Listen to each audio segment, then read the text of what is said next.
Fully enclosed poultry runs offer the ultimate in physical security, but they can also offer biosecurity, high enrichment, and be really, really luxurious. In this new series, we're going to look at our design of how to achieve that.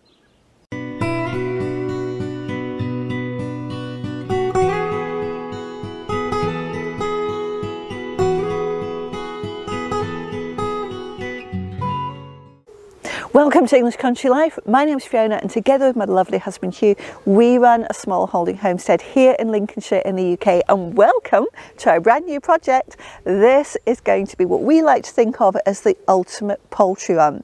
Now, why do we need it? Because our chickens do free range in the orchard. Well, there's lots of reasons for needing a poultry run.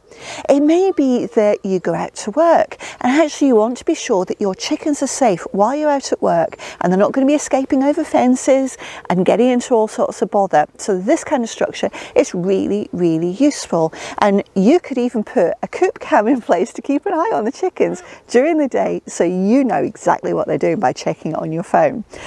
It may be that you live in a country where there's eagles and hawks which threaten your chickens, so there's aerial predators, and actually a structure like this with a robust roof is invaluable to keep your chickens safe. But why are we doing it? Well, we have something here in the UK in winter called flockdown, and this is where the government, because of avian influenza, require all poultry keepers to keep the chickens either indoors or in fully netted enclosures. And let me explain how this normally works. So for the last 2 years of flockdown, it's been really awful weather when it's been announced, and the government announces it and gives you 7 days notice, and then you've got to have all the chickens in the structure. And we have had a real battle on our hands to get the structures built, getting everything organised and getting it in. 2 years ago, the winds were so high, it was gale force, verging on hurricane level, just below the threshold to be called a blooming hurricane. And every poultry keeper in the UK, just look at social media, you'll see all the pictures of all of us soaked to the skin or battling netting to get it over structures. It was a nightmare. And this last year, we had to very, very carefully choose our time points to put the structure up between bouts of really heavy rain, and Hugh and I was soaked to the skin, absolutely soaked. And I just sat down at the end of this last year and said, we can't do this again, we need a better way. But actually this structure is going to be great for us because there's lots of other things we can use it for. We can use it for poultry breeding, so if lockdown doesn't happen, we can use it to breed other breeds other than the Orpingtons we normally have. So we can keep a separate rooster and a separate set of hens, knowing that those eggs are going to breed true, and that's going to be fantastic. If we want to introduce new hens to the flock or a new cockle to the flock, this is a great isolation area. And the same is true if we ever have any injuries or illness in the flock, that we can bring them out of the area where the chickens normally live and keep them in here and keep an eye on them until they're better. So this has a lot of uses. Now, what we want to do in this series is try and showcase some of the best of Britain's retailers so you can see what's on offer and talk you through all the decisions of each component and why we're choosing it, and then you can see whether that is suitable for you.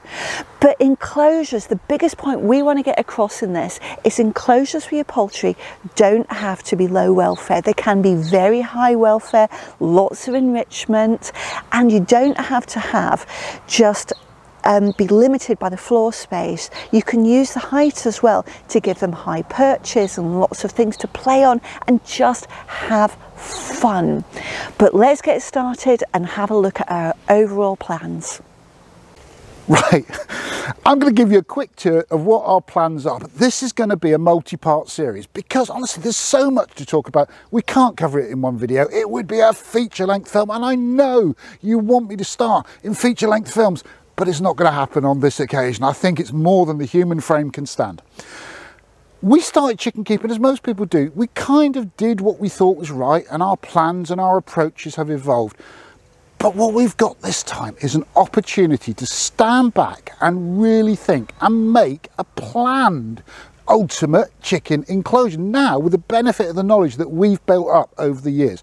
We really have put a lot of thought into this. We've involved all the very best companies, and we really want to show what we think can be absolutely fantastic. So let me give you a quick tour of what we got planning and explain to you some of the stuff that we're going to bring out. So the run itself is absolutely massively physically secure. It's a good size, so it's 60 foot long that way by 10 foot wide that way, giving us 600 square feet of fully enclosed space, and we're going to make that really, really, really secure.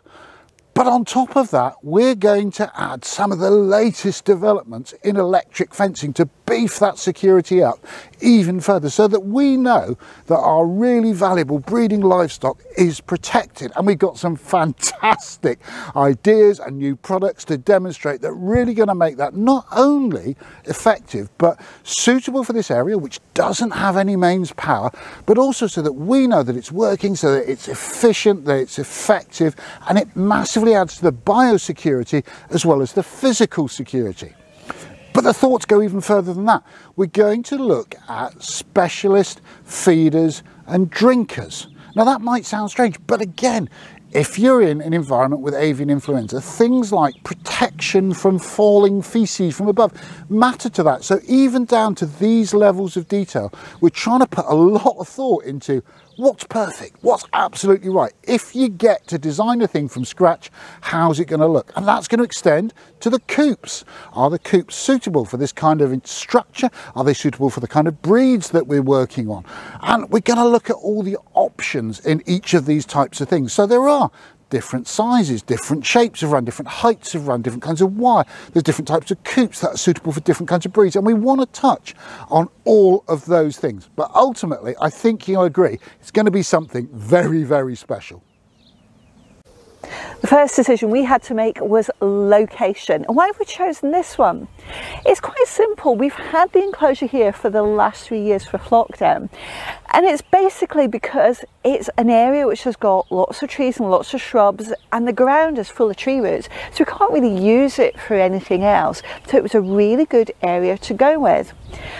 But there were too many trees, because over the time, for the last 3 years, those trees have clearly grown and the branches have started to overhang, and that can cause problems, because that means the wild birds roost in those branches and the feces can come down into the inside of the enclosure for flockdown. That's exactly what you don't want to happen from a biosecurity point of view. So we've had to clear a lot of this area. Now we do live in the Lincolnshire flatlands, and the wind just whips through and actually keeps going. So we need to maintain the shelter as well and keep a bit of a windbreak going. So that was a bit of a challenge, but we have achieved it. We've had to take quite a lot of the trees down, unfortunately, but there's benefits to all of that. So this here, this was a willow tree, this giant stump. But that willow tree actually had heart rot and would have come down in the next 2 or 3 years anyway. It was getting dangerous. Now, we loved it. It's a beautiful tree, but when a tree becomes diseased like that, it has to go. We've also taken down some ash trees as well. But as you can see, these two here have started to sprout again, and we're going to be making use of them. So what we're going to be doing is we're going to be coppicing those ash trees, and all of the parts of the trees that come down are getting use. So the wood is going to go on the fireplace, and as you can see, all of this wonderful wood chip, this is from the branches, and it really works well. Now I am using the royal we a little bit when I say we took all of these down, but the reality is we didn't do that. We used a local tree surgeon, a guy called Oliver, and his groundsman Adam, who did an amazing job.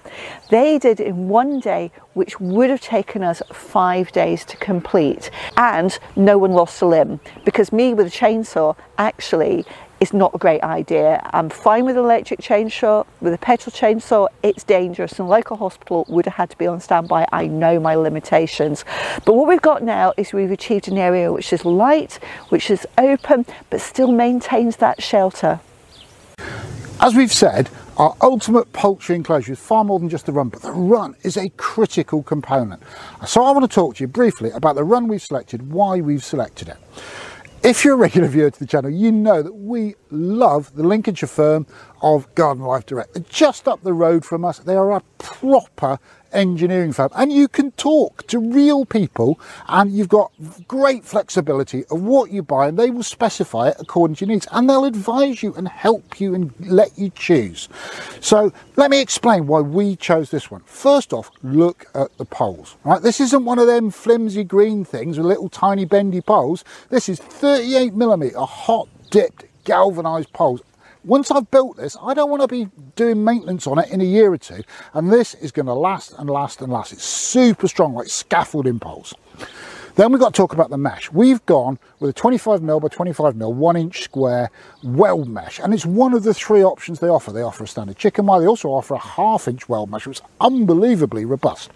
But this is really important. If you're going to go with a mesh, anything wider than 25 by 25mm in any direction, right, does not comply with the avian influenza housing restrictions. So you're basically not following the rules for flock down. And there's a lot of runs out there that don't follow those specifications. So you're kind of in the place of, well, what's the point then? So very, very important to get a mesh that complies. Our run is 18 metres long by 3 metres wide. And guess what? You won't find that on the Garden Life Direct website. But we spoke to them and we went, we want an 18 metre by 3 metre. Can you do it? And they went, we never have, but we can, because their units are modular. And they're modular in all sorts of directions. And I'm going to explain that to you. But each of these sections just bolts together. And if you need a longer and a longer and a longer run, they'll do that for you. They do it in multiple widths. We've got a 2 metre wide run as modelled by my glamorous assistant that we use with a Nastera coop as the perfect broody enclosure. And on that one, we've got the 1/2-inch weld mesh, which you can see is really very, very fine. Very good indeed. Although heavy, and it is heavier to install. We've also got a 4 metre wide run, which we use as a fruit cage because they are so reasonable in price that honestly it was cheaper than buying a nasty plastic fruit cage. And by the way, just to mention, you do get 10% off with our code. Have a look down in the description for a link and for the discount code. Check the dates, make sure it's still valid. What else can they configure? Well, you can get different heights. These leg lengths are configurable. On the 2 and 3 metre ones, we think the standard leg length is fine, but if you want a taller leg length, you can get it. On the 4 metre and above widths, definitely I would think about getting the taller leg length because of the angle, it gets quite low at the outsides, which is okay for chickens, not so much when you want to go in there and do some maintenance work. Other things that they offer, we've got here, you can see a skirt for the wire. It flares out at the bottom. Why have we done that?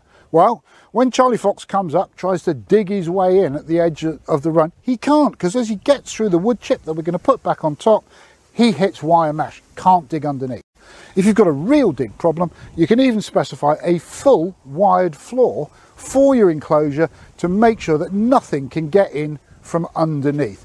These things are incredibly configurable. And let me just show you one thing which blew me away and explains why dealing with a quality local engineering firm makes all the difference. I want to show you these instructions. Now bear in mind, they've never made an 18 metre long run before. They changed the assembly instructions to show all the right parts for our bespoke run. Now that is attention to detail and customer service. And if you're wondering, putting up a run about this size is going to take the two of us about 20 hours of work. So we could do it in 2 very long, very intense days. But the reality of the on and off rain we've had is we're probably going to do it over about 4 days. But it's not back-breaking work. It does really want 2 people. And honestly, the instructions are fine. You can do it yourself. Our construction is well underway, as you can see, but I just want to reiterate, yes, we're building this for flock down, but it's more than that. It's useful for all sorts of things. If you've got lots of ground predators like foxes or badgers wanting to get at your chickens, these structures are great. If you've got aerial predators like eagles or hawks, these structures are great. If you're at work all day and want to make sure that your chickens aren't jumping over fences, getting out and getting into places which are unsafe for them, these structures are great. And with a Garden Life Direct walk-in run, you've got all this extra height. So there's so much enrichment you can add. It's not just the ground space we can use, and we're going to show you in future episodes what that looks like. If you do want one of these runs, there is that 10% discount you can use. It's ECL10 at checkout with Garden Life Direct. A link to their website is in the description down below, but also just check that to make sure that that discount is still valid when you watch this video. If you have liked this video, take a moment and give us a thumbs up down below. If you're not already a subscriber, hit subscribe and the bell icon, and that's a completely free service which tells you every time one of our videos goes live. If you've got a question for us about the structure, about our plans, anything about this project, just pop it in the comments down below and we'll get back to you as soon as possible. But for now, thanks for watching and we look forward to seeing you next time.